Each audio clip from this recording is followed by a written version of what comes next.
Glória a Deus. Glória a Deus. Queridos irmãos, recebam todos a paz do Senhor. A paz do Senhor, meus irmãos. Os pentecostais estão aqui nessa manhã, digam glórias a Deus.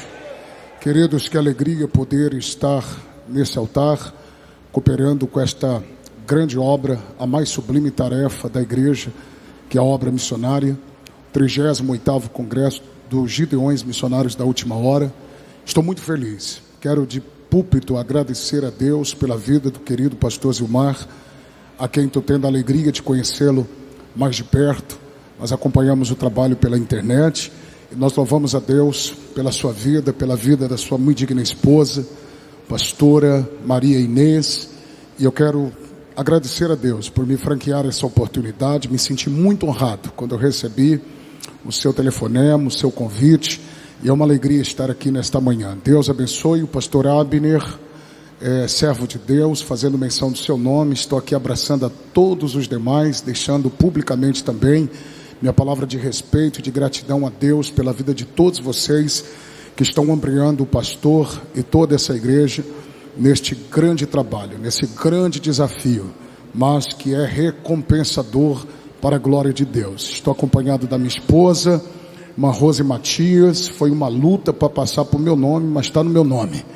A Rose é uma guerreira, uma valente de Deus, e tudo que eu vivo hoje no Senhor, eu vivo por conta de Deus ter sido o mentor de tudo isto, e a minha esposa ter acreditado na minha chamada. Deus sabe o que nós já passamos para chegarmos até aqui. Deus seja louvado pela fé, pela coragem, pela valentia da minha esposa. Deus abençoe o Everton, obreiro de valor, obreiro de confiança da nossa igreja lá em Osasco. Auxilia o nosso pastor presidente, está aqui de forma generosa nos servindo hoje. Deus abençoe a irmã Rose, nossa amiga, sua filhinha. Deus seja louvado. Quantos estão na expectativa de ouvir uma palavra de Deus aqui agora? Glória a Deus.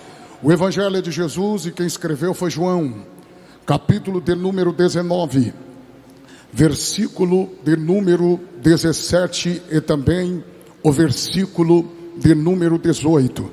João, capítulo 19, versículo 17 e versículo de número 18. Quantos irmãos procuram, mandar um abraço a todos vocês que estão nos acompanhando através das mídias sociais, dos Gideões Missionários da Última Hora. Recebi inúmeras mensagens de irmãos espalhados por todo o Brasil, Europa, África, que estão neste momento nos acompanhando e orando por nós aqui nesta manhã. Eu sinto que a nuvem da glória de Deus está pairada dentro deste ginásio. E se você veio para ouvir uma mensagem de Deus, eu tenho uma mensagem de Deus para o seu coração. Glória a Deus. João capítulo 19, versículos 17 e 18.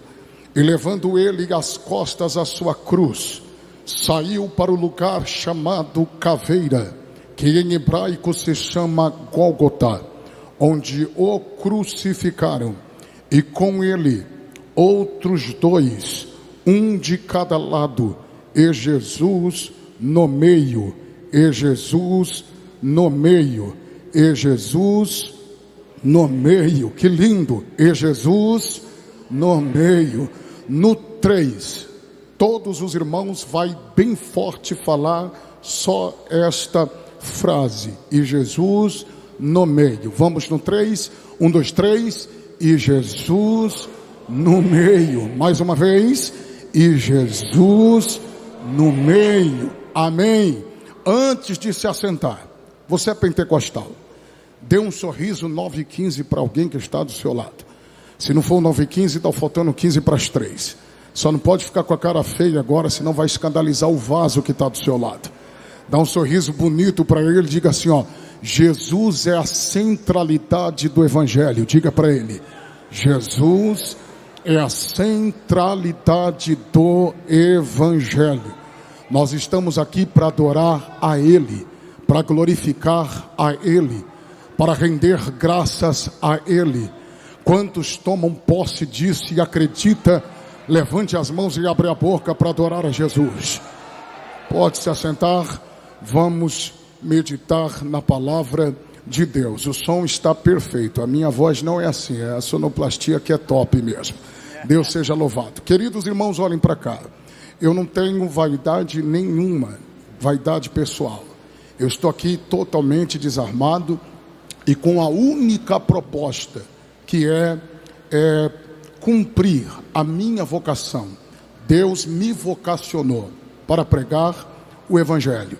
E Deus sabe o quanto meu coração ardia por este momento. Eu quero nesta manhã chamar a atenção de toda esta igreja, aqueles que estão aqui presentes e aqueles que estão nos acompanhando através das mídias sociais, para o assunto mais importante da nossa fé. A verdade é que já fazem cerca de 2 anos e meio a 3 anos que eu tenho de forma literal procurado me inteirar, me conectar, me envolver, me abraçar, me linkar a este assunto que para mim é o assunto mais importante da nossa fé. Em todos estes anos, ou 3 anos para cá, eu tenho tido dificuldade de ler, de estudar, de meditar, de pesquisar, de falar, de pregar outro assunto que não esteja relacionado à pessoa de Jesus Cristo, à vida de Jesus Cristo, à obra de Jesus Cristo, à missão de Jesus Cristo, à consumação da obra do Cristo, que foi através da sua morte e morte de cruz. A verdade é que as últimas 24 horas da vida de Jesus é para mim fascinante, me chama a atenção, me confronta. E este período da vida de Jesus nós chamamos de o coração do drama da redenção, em que dá para se dividir, separar, dá para se espalhar por 4 momentos ou 4 fases, sendo que a primeira fase se dá no cenáculo, onde Jesus participa da última ceia com seus discípulos. A segunda fase se dá no Getsemane, onde Jesus ele enfrenta a maior batalha da sua vida, a maior batalha do Cristo, numa madrugada fria, gélida, tenebrosa, mas que ele rompe, que ele supera. O terceiro momento do drama da redenção se deu no pretório, onde Jesus passa por julgamentos, e aqueles que conhecem um pouco da história bíblica e da cultura sabem muito bem que Jesus foi julgado por 6 vezes. 3 foi de ordem religiosa, 3 foi de ordem civil. Todos os julgamentos que Jesus passou foi ilegal.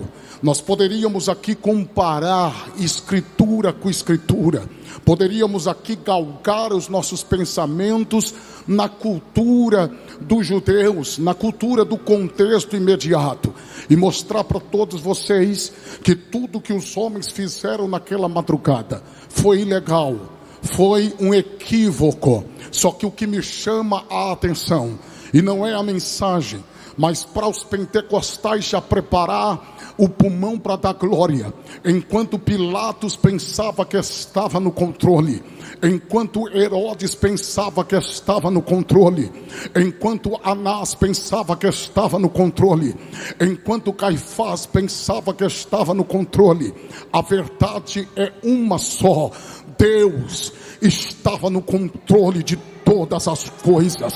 Aleluia, o glória a Deus empolgou. Vou repetir: Deus estava no controle de todas as coisas. Tudo fazia parte do kit, tudo tinha que acontecer daquele jeito, tudo tinha que acontecer daquela maneira. Aqueles que conhecem sabem que Jesus foi condenado sem ter cometido um crime algum, ou nenhum crime, ou um crime qualquer. Mas a Bíblia fala que depois de condenado, ele passa pelo flagelo. João capítulo 19, versículo 17, o texto diz que ele pega a sua cruz, coloca nas suas costas e parte para o Gólgota. E é no Gólgota, no Calvário que vai se dar o coração do drama da redenção. É no Calvário que vai se dar o clímax, o ápice, a máxima do drama da redenção. É sobre isto que eu quero chamar a atenção da igreja nesta manhã. Por quê, pastor? Porque na cruz do Cristo está o divisor de águas de toda a história da humanidade. E eu preciso, antes de pregar, antes de aplicar a mensagem que o Espírito de Deus tem testificado no meu espírito, eu preciso pontuar, eu preciso destacar, eu preciso observar com a noiva do Cordeiro pelo menos 3 pontos importantes acerca da cruz. E o primeiro ponto é que a cruz não foi um acidente. A cruz é uma agenda estabelecida na eternidade. A cruz é pré-histórica. A cruz não foi algo que aconteceu de um fruto de uma mente humana. A cruz não é algo que estava programado pelo homem, mas a cruz é uma agenda que estava incrustada no coração do Eterno. Pelo menos 3 textos neotestamentários nos fundamenta nesta fala. Atos capítulo 2, versículo 23. 1 Pedro capítulo 1, versículos 19 e 20. Apocalipse capítulo 13, versículo 8. São textos que nos deixam claro, queridos pastores, que antes mesmo de os fundamentos do mundo ser lançado, a cruz já estava incrustada no coração do Eterno. A cruz é uma agenda estabelecida na eternidade. Eu preciso falar isso daqui, eu nem sei se vai sair glória, mas eu tenho que falar, porque isto me implica a dizer-lhes que evangelho sem cruz não é evangelho. Evangelho sem cruz não pode ser evangelho. Evangelho sem cruz não combina. Evangelho e cruz são irmãos gêmeos. Não dá para desgrudar, não dá para desassociar. Querido, olhe para cá. Não é a mensagem ainda, mas quebra o protocolo. Olha para alguém, diga para ele assim, ó: a cruz faz parte do kit. Diga para ele, aleluia. Não, você não falou, você me enganou, você só mexeu a boca. Fala mais forte para ele, diga: a cruz faz parte do pacote. A cruz faz parte do kit. Eu não acredito neste evangelho colorido que estão pregando por aí.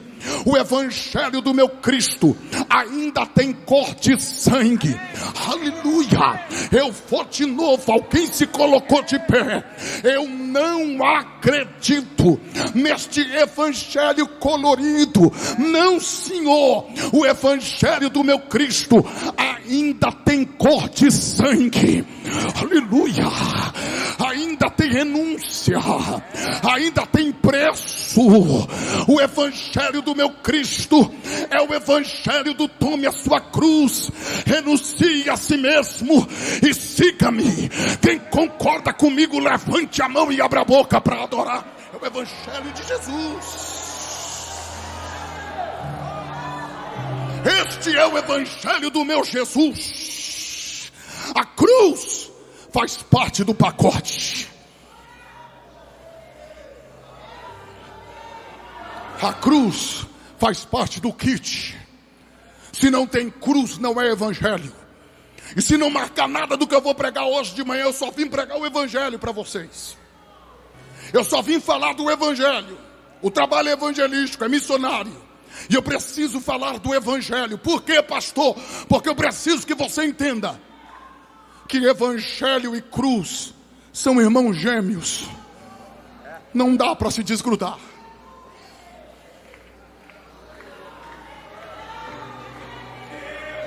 Não dá para desassociar. Pastor Silmar e queridos pais que estão aqui, o Cristo que nós pregamos e que nós o adoramos na manhã deste dia, Ele dentro da sua tenda, idade já dava indício de que já estava por dentro, conectado à sua missão. Dava, pastor? Dava. Por quê? Vai ler a Bíblia para você ver. Lucas capítulo 2, versículo 49. Alguém perde ele dentro do templo. Depois de 3 dias o reencontra. E a palavra dele na direção da Maria foi: me deixem, porque eu estou cuidando das coisas que é do meu pai. Ele não se refere a Deus como Yahvé, ou como Deus, é como seu pai. Isto dá a ideia, filho, que ele já está conectado, ele já está linkado, ele já está envolvido com a sua missão. Quem sabe eu vou chocar a teologia de alguém aqui agora, mas com fundamento bíblico. Por quê, pastor? Se tem alguém que mais pregou sobre a morte de Jesus, foi o próprio Jesus. Se tem alguém que mais profetizou sobre a morte de Jesus, foi o próprio Jesus. Pastor, qual é o fundamento? João 3, 14 e 15, pode ler. Assim como a serpente foi levantada no deserto, importa também que o Filho do Homem seja levantado, para que todo aquele que nele crê não pereça, mas tenha vida eterna. Em João 12, 32, foi ele quem disse que quando ele fosse levantado do chão, ele iria atrair a todos para ele. Que é isso, pastor? É a sua morte. E no 33 ele deixa claro, vai ser morte de cruz. Eu poderia citar Marcos 8, 31, Marcos 9, 31. Quando o próprio Jesus está olhando para os discípulos e está dizendo: nós estamos indo para Jerusalém, tem 2 propósitos. Primeiro, vamos celebrar a Páscoa. Segundo, eu vou morrer. Jô, minha amiga, Mateus capítulo 26, versículo 2. Ele toma a palavra, olha para os discípulos e diz: daqui a 2 dias é a Páscoa. E o Filho do Homem vai ser entregue para ser crucificado. Filipenses 2,8, Paulo escreveu que Jesus foi obediente até a morte. E morte do que, gente? E morte do que, gente? Morte de cruz. Se você não marcar nada do que eu estou pregando aqui, marca só isso daqui que eu já vou embora no lucro. Por quê, pastor? Todos os passos de Jesus, todas as mensagens pregadas por Jesus, todos os milagres operados por Jesus, todas as ações de Jesus, tudo que Jesus fez estando aqui foi em direção da cruz. O propósito dele sempre foi a cruz. Os olhos dele sempre esteve voltado para a cruz. Agora pega essa e eu já prego. Por quê, pastor? Porque um terceiro ponto que eu preciso destacar é que quem nunca quis que Jesus morresse a morte de cruz, este era Satanás. Pastor, mas eu já ouvi alguém dizer que o diabo deu culto de ação de graça quando Jesus estava crucificado. É um equívoco bíblico e teológico. Por quê, pastor? Eu corroboro com D.L. Moody, que escreveu que se tem uma coisa que o diabo não conseguiu na tarde da crucificação, foi encarar a cruz de Jesus. Por quê, pastor? Porque ali estava a sua derrota.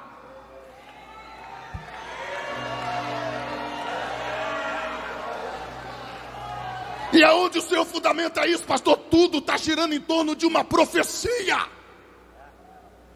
Qual profecia, pastor? Gênesis 3,15, se lembra da Bíblia? O homem peca, e depois que o homem peca, Deus manda a fatura. O boleto para a mulher foi esse: vai gerar, mas vai ter que ser com muita dor. Para o homem, vai se alimentar, mas vai ter que suar bastante. E agora só vai dar glória quem conhece profecia. Para a serpente vai nascer um da mulher.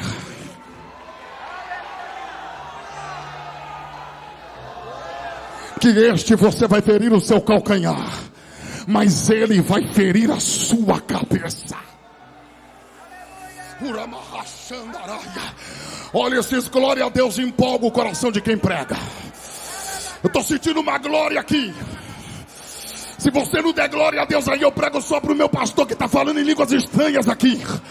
Se tem 2 pessoas que estão comigo nessa mensagem, pelo amor de Deus, joga a mão lá em cima e abre a boca para adorar, porque ele está aqui.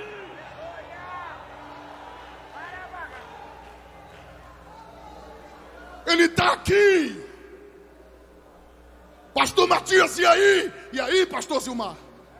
Que nas entrelinhas de Gênesis 3,15, minha missionária, nas entrelinhas de Gênesis 3,15, é a primeira vez, pastor Max, que o Calvário está sendo anunciado. Nas entrelinhas de Gênesis 3,15, mulher de Deus, a cruz já está sendo anunciada. Missionária, nas entrelinhas de Gênesis 3,15, já é o Evangelho que está sendo anunciado, pastor. Isso daqui em teologia é chamado de sombra, uma profecia que está sendo liberada aqui, mas que vai se concretizar lá. Já é o Calvário, já é a cruz. Eu preciso falar e com propriedade. O primeiro pregador a pregar o Evangelho, aleluia, foi o próprio Deus.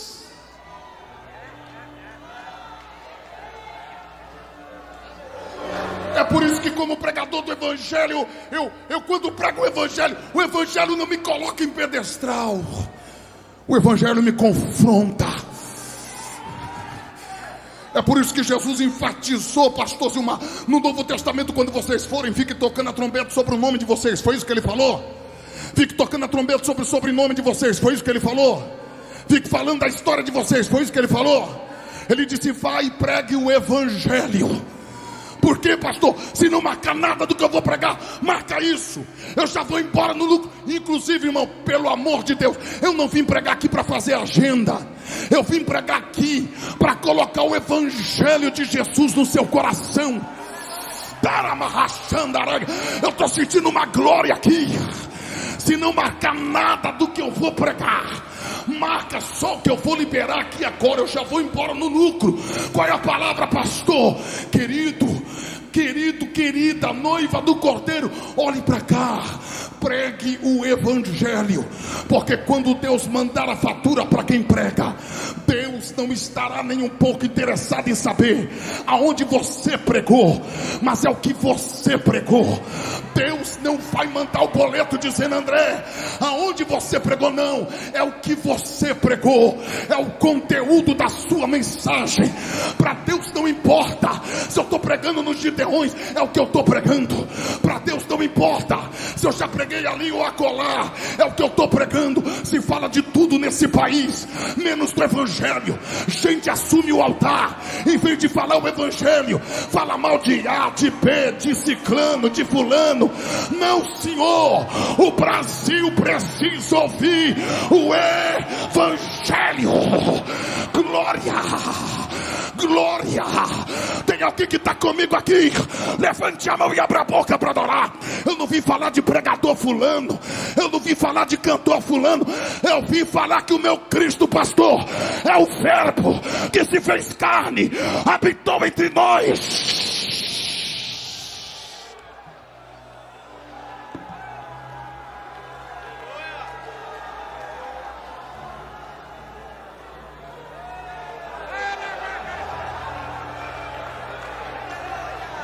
Quem ama o Evangelho, levante a mão e dê glória a Deus.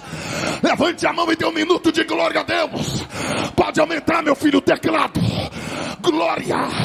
Quando o cajado tá bom, não precisa bater muito. Eu não vou fazer rodeio.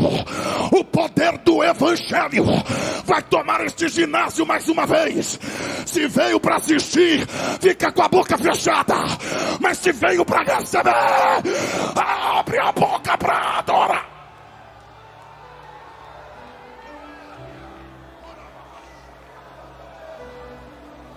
Urimi Tarama.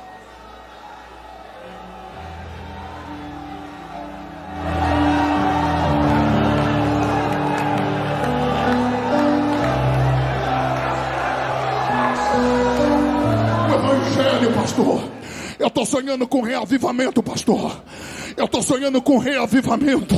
Viveremos um reavivamento, pastor, quando deixarmos de si mesmo, se esvaziarmos de si mesmo e falarmos do Evangelho, pregarmos o Evangelho. Eu não sei se você vai dar glória, mas eu vou mandar. Eu conheço gente que, se viesse aqui, de repente no período da manhã, nem suava a camisa. Querida, Quando nós estamos envolvidos com o Evangelho, conectados com o Evangelho, nós não estamos aqui para aparecer para ninguém. Inclusive, é um erro, é um equívoco quando acaba um culto como esse e a gente pergunta para alguém: gostou do culto? Gostou da mensagem? Aqui nada é para você, aqui nada é para você, aqui nada é para você, aqui não tem nada de antropocêntrico, aqui não gira em torno do homem ou de personalidade humana. O texto que eu li, Jesus está crucificado entre dois salteadores. No momento de maior dor dele, a mensagem que o texto está gritando é: ele é o centro, ele é o centro, ele é o centro, ele é a centralidade do Evangelho. Aqui não é programa de Raul Gil para ver quem tem mais talento. Aqui não é programa de The Voice Brasil para ver quem fala melhor. Aqui é dele, por ele, para ele. Quem pode abrir a boca para adorar? Deixa eu ver se tem alguém que pode abrir a boca para adorar. É dele. Vou te dar um minuto para você dar glória para ele.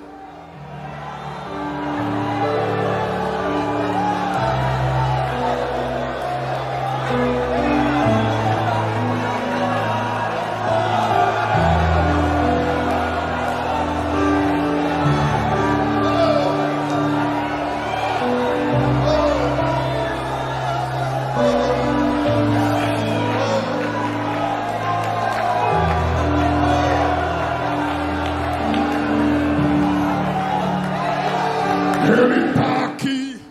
Estou sentindo ele aqui.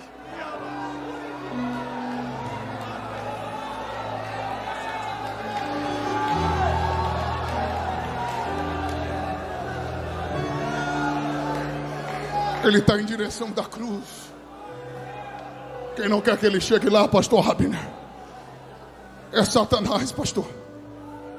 Porque depois da profecia de Gênesis 3:15, se o diabo não dormia, agora que ele não dormia mesmo. Por quê, pastor? Porque o menino da profecia a qualquer momento poderia nascer. É por isso, pastor Zilmar, querido pai, que criou-se uma expectativa no mundo espiritual. Demônios, pastor, ficavam especulando. Porque Paulo, escrevendo a sua carta aos Colossenses 1:26 e 27, Paulo diz que Jesus é um segredo, um mistério que não havia sido revelado, que havia especulações. Queridos pastores, parece que eu estou vendo Abraão nasce, e quando os demônios olham, quem sabe diz: é ele. Esse homem vive no altar, tem as características do menino da profecia. Só que Abraão peca, e o Messias não poderia ter pecado. Isaac peca, Jacó peca, Sansão peca. Para fechar esta conta, Paulo escreve aos Romanos no capítulo 3 e no versículo 23, dizendo: todos pecaram, por isso todos foram destituídos da glória de Deus. Pastor Paulo, meu amigão, quando Paulo escreve isto aos Romanos, pastor, se abre o precedente para afirmar que ninguém que está aqui, ninguém que está me assistindo, estava habilitado, credenciado, capacitado a dizer: eu mereço. Ninguém está aqui porque merece. Ninguém está aqui porque merece. Eu acho que eu vou chocar a teologia de alguém, mas eu vou falar. A única coisa que nós merecíamos de verdade era a condenação eterna. Só não iremos para o inferno porque Jesus,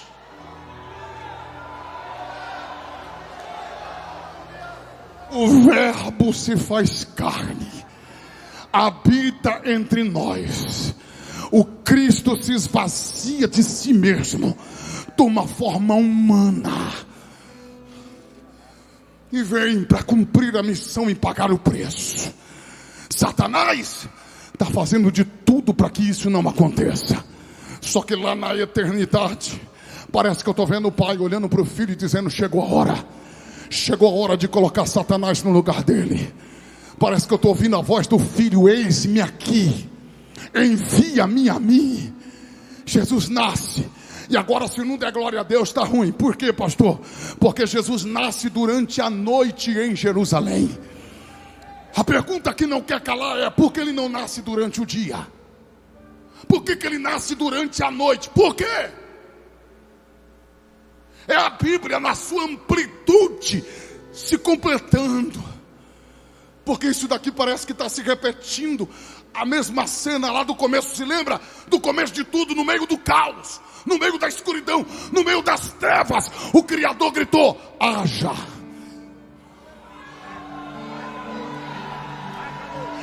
Haja luz. Alguém está pegando raciocínio aqui? Tem alguém que está pegando da glória a Deus? Porque quando o Filho de Deus nasce na noite de Jerusalém, é o Pai gritando mais uma vez no meio da escuridão de pecados: haja. Haja luz. Jesus nasce. João Batista pregando disse: eu não vim dar testemunho de mim, eu vim para dar testemunho dele, da luz. Ele é a luz. Quando ele nasce, mexe com o céu, mexe com a terra e mexe com o inferno.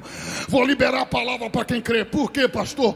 Porque quando ele nasce, mexe com o céu, mexe com a terra e mexe com o inferno. Mexeu, pastor? Mexeu. Mexeu com o céu porque anjos celebravam de um lado. Mexeu com a terra, mexeu. Por quê, pastor? Porque pastores glorificavam de um outro lado. Mexeu com o inferno, mexeu. Por quê? Quando você lê na Bíblia, Herodes perturbado, e com ele toda Jerusalém também perturbada. Aquilo não é só uma ação física. Aquilo dali não é só o Herodes preocupado em zelar pelo título roubado dele, porque essa história de rei dos judeus não tinha nada a ver. E eu não vou entrar no contexto histórico aqui, porque não é o foco. Mas eu só quero que você perceba. O que, pastor? Aqui já é uma ação demoníaca. Tanto é que se você ler o texto, você vai ver que Herodes foi pesquisar. Ao consultar os experts em pesquisas exegéticas acerca das profecias da antiga aliança, e quando consultaram, a ficha caiu. E qual foi a conclusão? O menino da profecia já nasceu, já está entre nós. Só não sabemos quem é, mas já nasceu. Só não sabemos como ele fala, mas já nasceu. Só não sabemos como é a sua face, mas já nasceu. Tem alguém de mão levantada dando glória? Tem alguém que está entendendo? O nome só não está no cartaz, mas já nasceu. Só não sabemos como é a sua oratória, mas já nasceu. Só não sabemos como é a sua dicção, mas já nasceu. Estou pregando para milhares de pregadores espalhados por todo este país agora, que já nasceu, já está entre nós. Só não sabemos como ele é. Só que pega essa: quando Herodes procura matar o menino, já é Satanás querendo matar Jesus ainda criança. Por quê, pastor? O diabo sabia que se o menino da profecia morresse na cruz, ou a morte de cruz, a morte seria vencida, o pecado seria vencido, Satanás seria vencido. Aleluia! Eu vou liberar de novo. Meia dúzia deu glória. A morte seria vencida, o pecado seria vencido, Satanás seria vencido. E qual é a estratégia, pastor? Matar o menino ainda criança.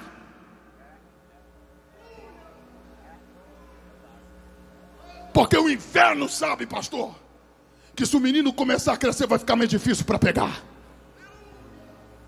E aí só vai dar glória quem pega isso daqui. Por quê, pastor?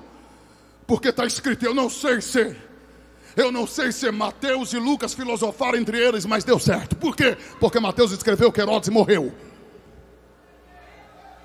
mas Lucas escreveu que Jesus crescia.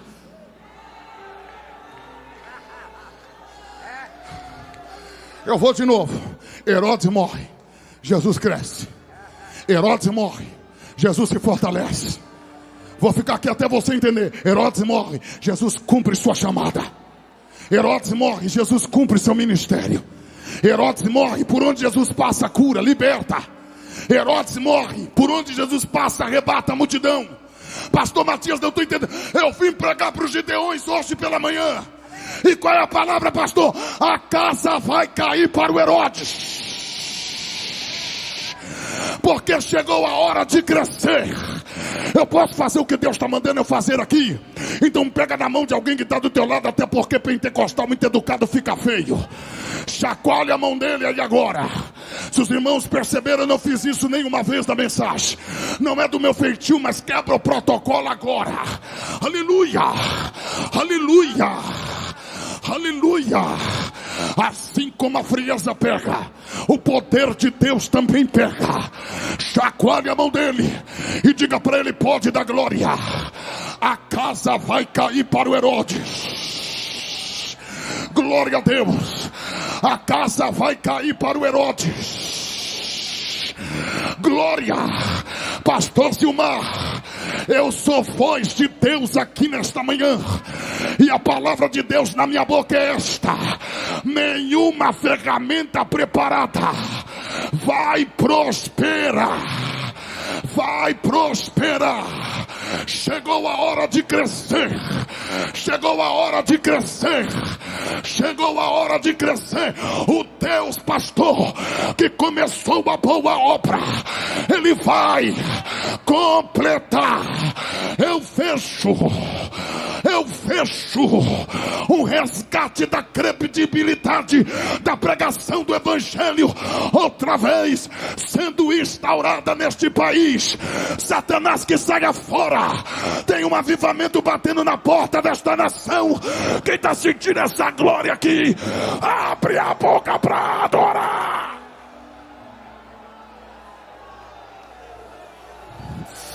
Quem tem glória, abre a boca para dar glória. Eu vou deixar você adorar, pode adorar. Quem é batizado com o Espírito Santo, ora em línguas estranhas. Icanaia, irimi calamachanda ramahaya, irimi cominarabachanda rabahash, urimi calabachanha. Receba o que eu estou recebendo aqui agora. Receba o que eu estou recebendo aqui agora. Glória. Vai cair cavalo, vai cair cavaleiro, mas a glória de Deus vai tomar estes gideões mais uma vez. Deixa eu ver se tem alguém comigo aqui. Se tem alguém que acredita, pelo amor de Deus, abre a boca para adorar agora.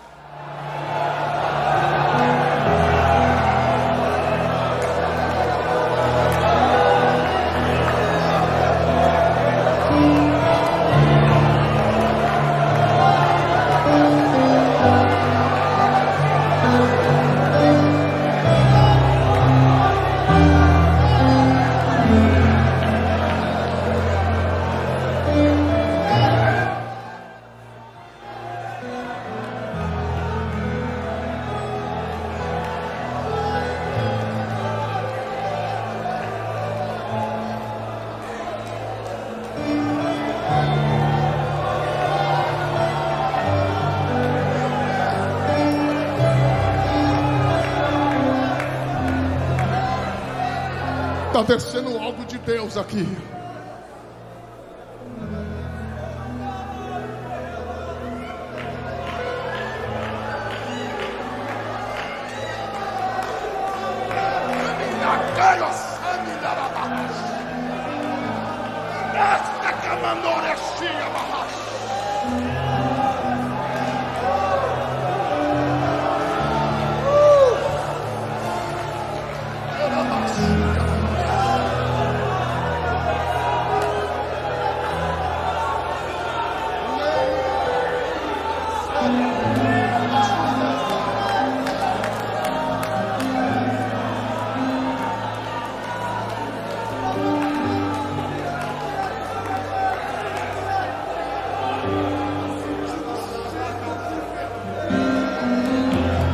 Começa a brotar neste deserto.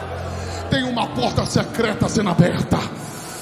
E eu vejo, pastor, e Quem me conhece de perto sabe o quanto eu tenho temor com o altar. Eu sou pregador do que está escrito, mas eu vejo, e quando digo que vejo, eu vejo de verdade. Tem um exército que está arrodeando este lugar. Tem homens de branco em cima de cavalos brancos, com lanças nas mãos em posição de guerra. Eu estou ouvindo uma voz do meu lado direito que eu já ouço há mais de 20 anos. E essa voz está me dizendo, pastor Abner, aqui ninguém toca, aqui ninguém toca, aqui ninguém toca, aqui ninguém toca. Eu não sei dimensificar nas minhas limitações o que é que Deus está falando na sua profundidade, mas eu vejo algo muito grande e sobrenatural acontecendo aqui até o encerramento desta festa. Eu posso fazer o que Deus está mandando eu fazer aqui? Levante as mãos o mais alto que você puder. Toda noiva do Cordeiro, levante as mãos agora.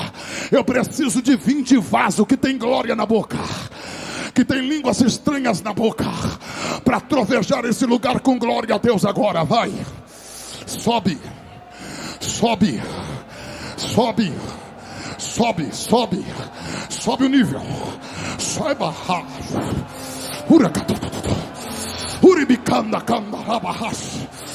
tenta segurar, tenta segurar essa glória. Vai lá, tenta segurar, tenta segurar, tenta. Você que está assistindo do lado de fora, tenta segurar essa glória. E agora, aonde a minha voz está alcançando, pelas mídias sociais, pelas programações de rádio, tenta segurar. Tem demônios caindo agora. Quem nunca falou em línguas vai falar pela primeira vez agora, agora, em nome de Jesus. Receba agora.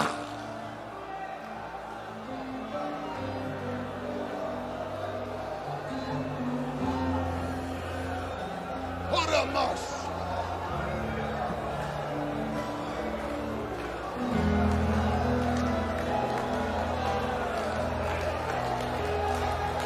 Eu navegarei no oceano do Espírito, e ali a dor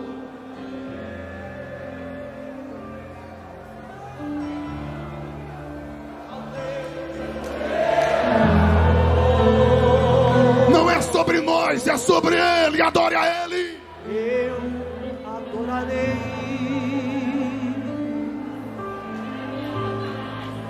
ao Deus da minha vida, que me compreendeu. E aí? Sem nenhuma explicação. Quem é pentecostal vai subir agora, vai. Espírito, cante, aleluia, que desce como fogo, vem como em Pentecoste, e enche-me de novo. mais uma vez, capricha, Espírito. Espírito, Espírito, que desce como fogo, vem como em Pentecoste, e enche-me de novo. Eu já termino.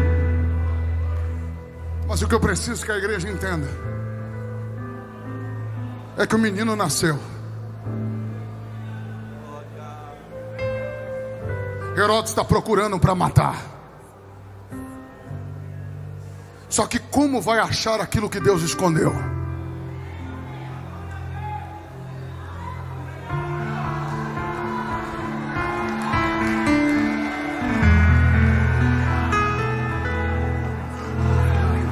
Pastor Elito, meu amigo.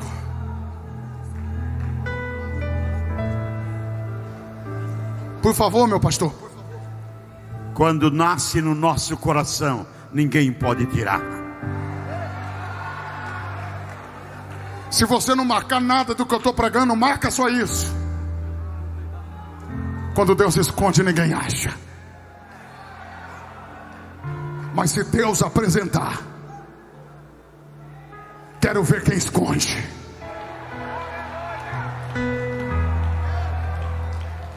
Eu estou pregando para gente que tem chamada, mas está escondido. Estou pregando para ministério, mas está escondido. Estou pregando para gente que tem um dom de Deus na vida, mas está escondido. Estou pregando para gente que tem chamada, mas está escondido. Estou pregando para gente que já era para estar longe, mas está escondido. Estou pregando para gente que já era para estar vivendo a promessa, mas está escondido. Você não sabe, mas Deus está guardando a tua identidade. Deus está preservando a tua imagem. Tem Herodes endemoniado procurando um menino para matar, mas Deus se escondeu. E quando Deus esconde, ninguém acha. Herodes morre. E aí, pastor? E aí que Jesus cresce. Eu poderia aqui comparar escritura com escritura e lhe mostrar as diversas vezes que o diabo deu golpe baixo e tudo que ele fez para matar Jesus fora da cruz, ele fez.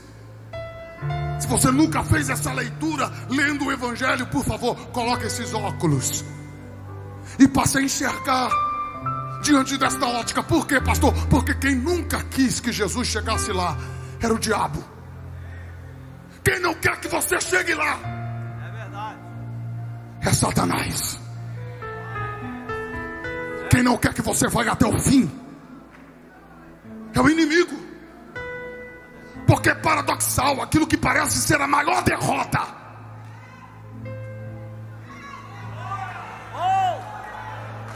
e o Gideon está ouvindo a palavra de pé aqui. Tem alguém para dar glória a Deus ou não? A maior derrota, aquilo que parece ser a maior derrota, é a maior vitória. Você está entendendo ou não? É por isso que ele usa o sistema religioso, o sistema político. Pode ler.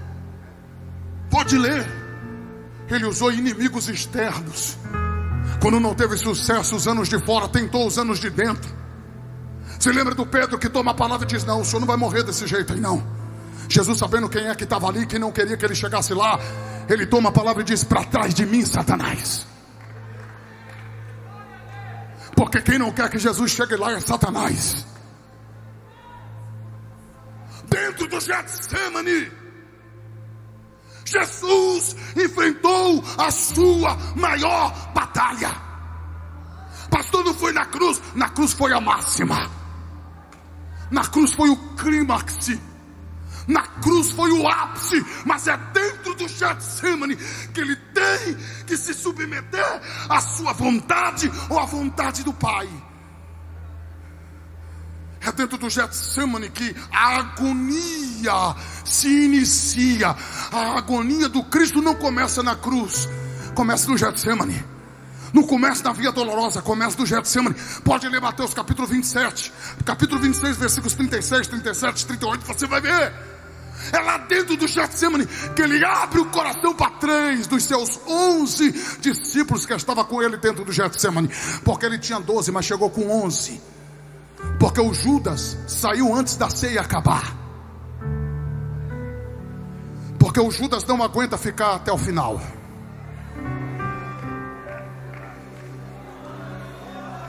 Inclusive Jesus é tão mestre que ele não expõe o Judas, porque mestre não expõe discípulo. Inclusive quando a gente revela um monstro antes do tempo, a gente corre o risco de se passar pelo monstro. Por isso Judas se revela sozinho. Jesus não para o culto por causa do Judas. Jesus não para a ceia por causa do Judas. A gente tem que continuar não por aqueles que nos deixam, por aqueles que continuam do nosso lado.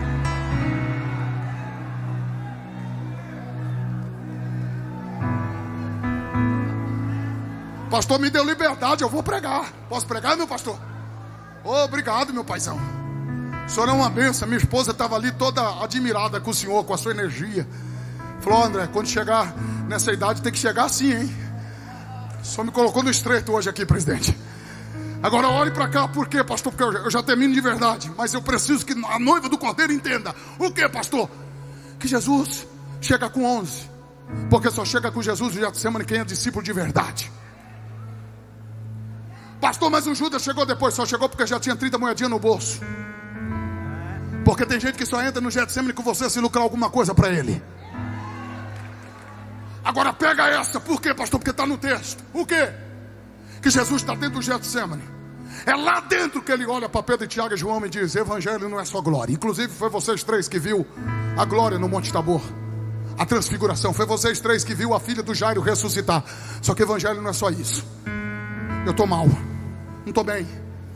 Ele abre o coração e mostra para eles que evangelho também é vale. A Bíblia diz que ele se distancia porque o que ele vai falar agora nem os seus melhores amigos poderiam ouvir.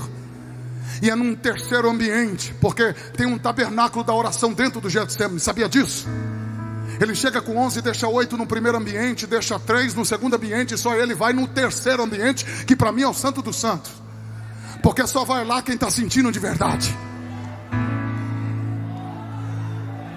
Pode ver, quando se trata de intimidade com Deus, a maioria fica lá no pátio. Deve estar comendo alguma coisa agora, deve estar batendo um papo, tentando fazer alguma coisa lá. Mas quem está sentindo de verdade está aqui dentro. É para esses que eu estou pregando aqui. Por quê, pastor? Porque é no terceiro ambiente que Jesus pega o rosto. E se isso não te confronta, me confronta. Porque eu estou falando do Filho de Deus. Eu estou falando do Criador de todas as coisas. Eu estou falando, meu pastor, do sustentador do universo. Ele pega o seu rosto, ele coloca no pó, e é lá embaixo que ele vai dizer: Pai, se for possível, passa de mim este cálice. Esse cálice aqui não é literal, não se trata de um copo palpável com suco da vide que está ali. Não, Senhor. Ele não está olhando para um copo palpável diante dele. Aquilo dali é a taça, a da ira de Deus que está direcionada para o Filho naquele momento. Porque está se cumprindo Isaías 53. Ele carrega sobre nós, ou sobre ele, os nossos pecados. É como de forma antecipada ele sente a profecia do Salmo 22 e o verso 1 se cumprindo. Se lembra daquilo que ele viveria na cruz? Eli, Eli, lama sabachthani. Se lembra? Ele está sentindo isso de forma antecipada dentro do Getsemane, naquela madrugada fria, tenebrosa, gélida. É como ele olha para todos os extremos. Ele procura o Pai e não encontra. Quando ele disse: Pai, se for possível, passa de mim este cálice. É como ele está sentindo a ausência do Pai. Ele, o Pai é um. Ele é o xodó do Pai. Ele é o deleite do Pai. Ele nunca sentiu a ausência do Pai. Naquele momento, o que ele sente ali é toda a fúria de Satanás, na sua fúria máxima, dentro de uma metáfora. É como Satanás está com todo o seu exército ali no cangote do Cristo, dizendo: você é jovem, tem 33 anos de idade, vai embora, foge. Me perdoe o meu português chulo, mas é mais ou menos assim. Chuta o pau da barraca, joga tudo para cima. Quem conhece a geografia sabe que Jesus tinha rotas de fuga, e o diabo está apontando os caminhos, e quem sabe está dizendo: vai embora. A plena obediência do Filho está sendo provada mais uma vez. Só que o que me chama a atenção é que Jesus é o segundo, mas também o último Adão. O primeiro Adão, ao ser tentado também em um jardim, ele cedeu à tentação, perdeu o paraíso. Por quê, pastor? Porque cedeu à tentação. Ele termina a batalha do jardim do Éden dizendo: que seja feito a minha vontade e não a tua vontade. Jesus não. Jesus, por mais tentado que foi, a pressão estava tão grande que ele chegou a sangrar, mas ele não desistiu. Vou de novo. Ele sangrou, mas ele não desistiu. Vou de novo. Ele sangrou, mas ele não desistiu. Bate na mão de duas pessoas para a gente já começar a se preparar para orar. Mas diga para ele: sangre, mas não Não desista, diga para ele. Aleluia. Não, você não falou, grita. Grita para ele, diga sangue, mas não desista. Sangue, mas não desista. Ele sangrou, pastor, mas ele não desistiu. Ele não terminou a batalha do jardim do Getsemane como o primeiro Adão. Que seja feito a minha vontade. Ele terminou dizendo: que seja feito a tua vontade. Ele rompe. Ele se coloca de pé. Quando ele se coloca de pé, ele vai firme para o madeiro. Ele vai tão firme que ele se entrega. É por isso que ele não é mártir, gente. Quem você ouvir pregando por aí que Jesus foi mártir, olha, isso é um equívoco, chega a ser uma blasfêmia. Jesus foi voluntário. João capítulo 10, versículo 17 e 18, ele disse: ninguém tira a minha vida, sou eu quem a dou. E se ele fosse nordestino, ele ia dizer: e não me aveste não, que eu tenho o poder de tornar a tomá-la. Para a gente orar, pega essa e a gente já ora. Por quê, pastor? Porque ele vai voluntário. Não há nenhuma forçação de barra, gente. Não. Ele vai firme. Quando ele se entrega para aqueles homens, era uma mensagem que Deus estava mandando para o inferno. E qual era a mensagem? Satanás, se não venceu ele no Getsemane, agora não para mais ele. Está entendendo o que Deus está falando aqui ou não? Se você romper esse Getsemane, não tem quem te para. Se você vencer esse Getsemane, não tem demônio que te para. Ele se entrega, é voluntário. É por isso que quem leva ele para a cruz não é Judas quando trai. É por isso que quem leva ele para a cruz não é Pedro quando nega. É por isso que quem leva ele para a cruz não é a covardia do Herodes ou a negligência do Pilatos. Quem leva ele para a cruz não é a covardia dos judeus ou a inveja daqueles homens. Não, senhor. Quem leva ele para a cruz é João 3,16. Porque Deus amou o mundo de tal maneira que deu seu Filho unigênito, para que todo aquele que nele crê não pereça, mas tenha a vida eterna. Quem levou ele para a cruz foi Romanos 5:8, pastor.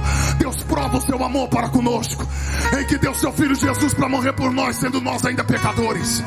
Quem levou Jesus para a cruz foi Romanos 8:32. O Pai não poupou o seu próprio Filho, antes o entregou por todos nós, e foi por amor.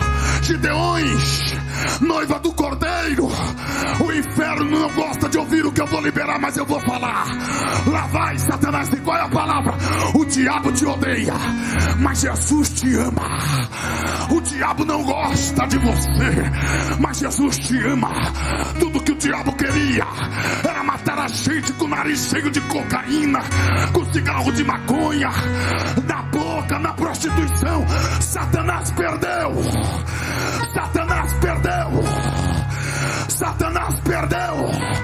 Quem pode levantar a mão e dar glória para Deus aqui? Abre a boca para adorar. Eu preciso orar. Eu preciso orar para alguém que está sangrando, mas que não vai desistir. Eu preciso orar por alguém que está muito próximo de cumprir uma missão, e o diabo está fazendo de tudo para te parar agora. E Deus te trouxe hoje aqui para dizer: eu estou te ajudando. Pastor, eu tenho chamada, é para você que eu preciso orar agora. Sai do teu lugar e corre perto desse altar. Mas tem que ser ligeiro. Vem correndo agora. Aleluia. Aleluia. Aleluia. Aleluia.